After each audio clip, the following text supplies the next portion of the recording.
जालंधर से जुड़ी आप यह तस्वीरें देख पा रहे हैं, जहां पर पंजाब के राज्यपाल गुलाब चंद कटारिया आज जालंधर के गुरु गोबिंद सिंह एवेन्यू पहुंचे, जहां उन्होंने मुख्य अतिथि के रूप में एक विशेष कार्यक्रम में भाग लिया। इसी कार्यक्रम से जुड़ी आप तस्वीरें अपनी स्क्रीन पर देख पा रहे हैं, जहां उनकी ओर से साइंस लैब बस को हरी झंडी दिखाकर रवाना किया गया। यह बस पूर्व राष्ट्रपति और महान वैज्ञानिक डॉक्टर APJ अब्दुल कलाम को स्मृति को समर्पित है। इस बस का उद्देश्य ग्रामीण और पिछड़े क्षेत्र के सरकारी स्कूल में विज्ञान शिक्षा को प्रोत्साहित करना है और छात्रों में वैज्ञानिक सोच को विकसित करना है। अब बता दें कि पंजाब के राज्यपाल गुलाब चंद कटारिया आज जालंधर पहुंचे और उनकी ओर से साइंस बस लैब को हरी झंडी दिखाई गई है और इस मौके पर उनके साथ deputy commissioner Himanshu Agarwal, police commissioner Dhanpreet Kaur और ज्वाइंट कमिश्नर संदीप शर्मा भी मौजूद रहे। ऐसे में राज्यपाल का बयान भी सामने आया। क्या कुछ कहना है उनका, आइए आपको सुनाते हैं। इस देश में 1952 से काम कर रहे हैं। संपूर्ण देश का ऐसा कोई कोना नहीं है जहाँ विद्या भारती के द्वारा संचालित विद्यालय नहीं।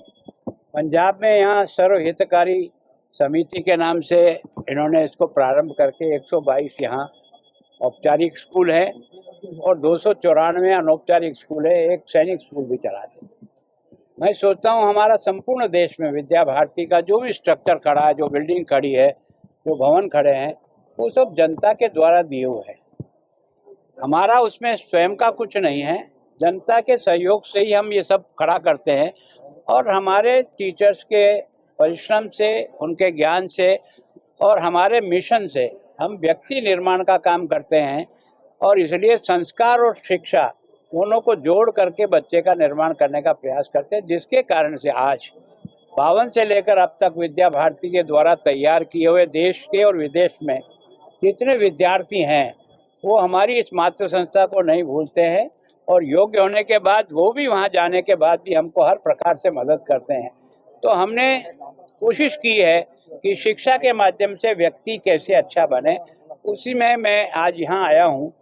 एक वैन मेरे से पहले जो राज्यपाल महोदय थे पुरोहित साहब, उन्होंने इनको 26-27 लाख रुपया दिया था।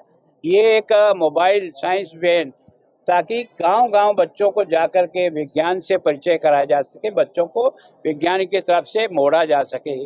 और दूसरा जो शिशु वाटिका है 75 लाख रुपए की बनी है, उसका भी आप लोकार्पण हुआ है, ताकि 2020 की जो हमारी राष्ट्रीय शिक्षा नीति है उसके तहत बच्चों को बहुत प्रारंभ से ही हम अपनी भारतीय संस्कृति और संस्कारों से जोड़ने के प्रयत्न के लिए ये जो साधन हमको मिला है, उससे हम बच्चों का संस्कार बहुत छोटी उम्र से डालने का प्रयत्न करते हैं। फिरोजपुर इलाके में एक बच्चे के स्कूल से हथियार मिला है, जो तस्कर हैं वो लोग बच्चों के स्कूल में तो सामग्री का बना रहे हैं। ये क्या है, देखो हमारा सौभाग्य है कि विद्या भारती के देश में हजारों स्कूल है, लाखों बच्चे हैं, लाखों अध्यापक हैं, लेकिन अब तक 52 से लेकर भी एक भी घटना ऐसे हमारे विद्यालय की नहीं घटी जिसके सरकारी स्कूल की वहाँ की बात। देखो सरकारी स्कूल भी इम्प्रूव कर रहे हैं। जैसे मैं चंडीगढ़ में हूँ, जितने भी सरकारी विद्यालय में 90% से अधिक बच्चे आए हैं वो सब सामान्य बच्चे हैं, क्योंकि सरकारी स्कूल में सामान्य बच्चा ही आ पाता है।